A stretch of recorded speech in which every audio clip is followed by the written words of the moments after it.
Hey guys, it's Done for Games. If you haven't noticed already, I cannot stop playing Rainbow Six Siege. I'm super addicted. I've already put out some top beginners tips, top 5 tips for defenders, and common ways that the enemy keeps obliterating me in every match. I've linked all those videos here, but I've also linked them down in the description. So even better, don't click them now, click them after watching this video because you don't want to miss out on these amazing tips. These are game-winning tips. These tips are going to take you to the top. I mean, they're all right. Okay, so tip number 1. I've mentioned before the importance of visibility when attacking. The defender's largest advantage is that the whole game kind of supports that side. If time runs out, defenders win. Attackers can't find the objective, defenders win. Full camera access for enemy visibility and the nature of starting in a defensible position compared to outside in the open, point is they've got all the help they need if they play their cards right. So your first objective should be to equalize the playing field as much as possible. In this case, I mean, start blowing holes in everything you can. Sledge, thermite, ash, anything with a breach charge, just start putting them on destructible shit and just blowing the crap out of it. Now that doesn't mean breach a window and then jump right through it because they're obviously going to be looking at whatever you just breached. But if all of a sudden a defender realizes that the ceiling above him is open, all the windows are open, there are holes in the walls, there are holes in the floor, they might start to panic. At the very least, they'll be forced to watch multiple lines of sight, multiple points of entry, and dividing their attention might just give you all the edge you need.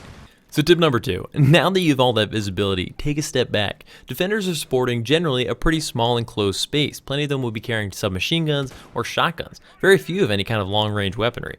I make this mistake all the time, but try to keep as much distance between themselves and you as possible. If you're glass, all the better. Just hang back somewhere you have a great sight line down a hallway or through a window and hopefully have some cover, and wait until they do something stupid. Maybe they'll try to readjust their position, or they'll get impatient and step right out in the open. Boom, boom, boom. Bam. Ultimately, just remember that if you can get some distance, you probably have the advantage. Obviously, unless you have a shotgun too, then you want to be up close and personal. Bam. Some map types don't make this easy on you, just utilize your advantages wherever possible. Which leads me to tip number 3. Cooperation is clearly the name of the game in Rainbow Six Siege, but the difference between a good team and a great team usually comes down to the choices made before a round starts. Each of these operators has a downside, a weakness. I mean, Rainbow Six Siege is essentially just one huge game of rock, paper, scissors. If you can pair up with a teammate or two that complement your weaknesses, it drastically improves your chance of success. Some easy callouts here are like Thatcher to EMP electrified walls for a thermite to blow through, boom, boom, boom, bam. Or like a Twitch to take out a Capcan booby trap before a sledge busts in through a door, bam. I mean, stuff like that, but it really helps out. Tip number 4. Follow up on opportunities. While this might kind of sound self-explanatory, I'm as guilty of it as anyone, so I thought I should mention it here.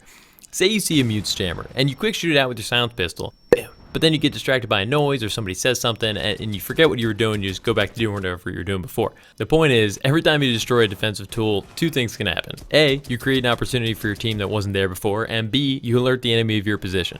If you're not going to utilize the opportunity that you've created by destroying that equipment, you might as well skip it, because you probably just alerted the enemy that you're coming. I tend to have a bit of a kid in a candy store kind of reaction whenever I see enemy equipment. I just start like shooting all of it, like it's whittling away at their team, but it doesn't always do that. Sometimes it helps them out, and it doesn't always actually have a benefit to my team or the approach that we're taking. So finally, tip number 5. Remember that even as an attacker, you can still play this game defensively. I know the name of the game is Siege, and it's so tempting to just like breach in, guns blazing, and hope for the best, especially if you have great visibility on the situation. Ultimately, that might be the best move, but usually only if all the cards are in your favor. Say you know the general location of a defender, but aren't entirely sure where they are, see if you can draw them out somehow. Make noise, break stuff. People get impatient. It's easy to get tired of staring at a window for 5 straight minutes. And if a defending team starts to get the advantage in terms of numbers, people tend to get lazy and start running around and hoping to get that quick win. Sometimes you can use this to your advantage though and wait in a strongly defended position. Maybe get a chance to take them by surprise as they run by. I've seen a 1v4 game turn into a 1v1 game just because the defending team thought they had it wrapped up and they just all got kind of reckless.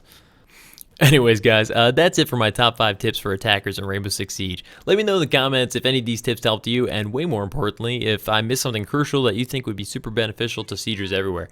Toss me a like if you've ever fused one of your own teammates, and subscribe if you're new. I've got new content coming each week, and I'm getting really excited for all the cool stuff coming in 2016. So happy holidays, and thanks for watching. Doing a quick test run of all my volume and settings to make sure that you guys can hear me as well as you should.